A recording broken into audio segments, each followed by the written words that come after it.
Okay, kepada semua bapa di luar sana, saya ucapkan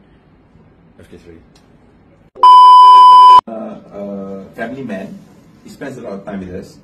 We spend a lot of time together, traveling, and even when our bond as a family, I think, became even stronger. Not only when during our childhood, but when I was a teenager, I was I think about 16, 17 when we moved to London.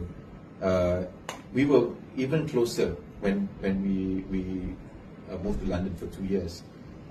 And yeah, my father has always been there. He's the hero, and I look up to him and as a hero.